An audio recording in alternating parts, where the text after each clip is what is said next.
It was one of those blistering Texas afternoons when even the lizards were hiding in the shade. The air shimmered like heat waves off an asphalt road, and all I wanted to do was take a quick dip in my pool, crack open a cold lemonade, and forget that the HOA ever existed. But of course, the peace didn't last. Because if there's one universal law of ranch life under HOA rule, it's this: if Karen sees water, she'll see an opportunity to cause chaos. I had just eased into the pool when I heard it. The sharp click of sandals on concrete and a voice that could sandpaper your nerves. "Excuse me," I sighed.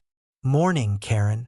She stood on the other side of the fence, oversized sunglasses glinting in the sun, a rolled-up piece of paper in her hand like she was about to serve a royal decree. "You didn't respond to my email," she said sternly. "The HOA board has decided that your pool qualifies as a community amenity." I blinked. "A what?" "A shared neighborhood resource. Therefore, other members are entitled to reasonable access." I held up my hand. "Karen, no one's getting in my pool. This isn't a public park. It's my ranch, and this pool's built on private land." She smirked. "The HOA map includes your property boundaries now. It's technically within community jurisdiction." I couldn't help but laugh. "Karen, you do realize I paid to have the land resurveyed last year." "You're bluffing." Her smirk faltered. "Well, we'll see what the police have to say about that." Not an hour later, I heard the telltale siren. A county deputy pulled up, stepping out with that look. The one that says someone just wasted my time again. "Sir, we got a report of a trespass dispute over community property." I pointed at Karen, who was still fuming by the fence. "Deputy, my pool's on private land. She wants to turn it into a neighborhood spa." Karen huffed. "He's denying community access. That's illegal under HOA sharing guidelines." The deputy sighed. "Ma'am, an HOA doesn't override private ownership. Unless he invites you, you have no right to be here." She crossed her arms. "Fine, we'll see about that. I'll get a court order." That's when I decided to play this smart. You see, Karen had forgotten something very important. I'd installed high-definition security cameras all around the pool after the last incident, when she snuck in after hours with her friends to test the water temperature. So that night, I pulled the footage from my phone. Clear as day, you could see her trespassing, arguing, and even taking photos of my property. The next morning, my lawyer, Mark Phillips, came by. Mark was a legend. A sharp-tongued rancher-turned-attorney with a love for courtroom drama and a deep hatred for HOA nonsense. He grinned as he watched the footage. Well, trespassing, harassment, defamation, and illegal filing of HOA claims. She's digging her own grave. I leaned back in my chair. "Can we make it official?" "Oh, we'll make it official," he said. "We'll make it public." 2 weeks later, we filed a cease and desist order against the HOA, specifically naming Karen as the source of repeated harassment and boundary violations.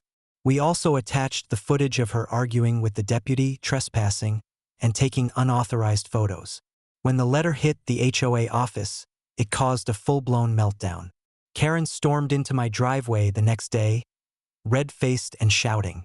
"You can't do this to me," she screeched.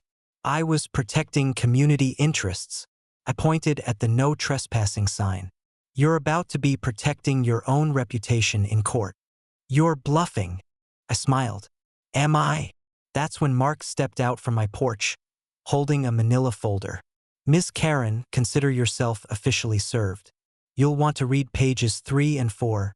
Those outline the damages." She froze. "Damages? For slander, unlawful trespass, and emotional distress," Mark said. "My client's pool isn't public property. And now, neither is your excuse for ignorance." When the hearing came around, it was glorious. Karen strutted into the courtroom like she was starring in a daytime soap, clutching her clipboard, ready to argue her case. But the judge wasn't having it. Mark played the footage, full audio, full color, every smug word recorded. The judge looked over his glasses. "Miss Karen, do you have any legal claim over this man's property?" She stammered. "Well, the HOA map," the judge interrupted. Has no legal authority outside its recorded boundaries. Case dismissed. Then, with a grin, he added, and I suggest you find a hobby that doesn't involve harassing ranchers.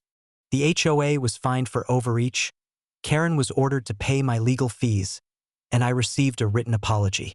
I even framed that apology, right next to my pool gate, under a sign that reads, Private Pool, Karen-Free Zone. Violators will be filmed, fined, and featured in court. Now, every time I swim, I raise my glass to the camera and say, here's to property rights and waterproof evidence.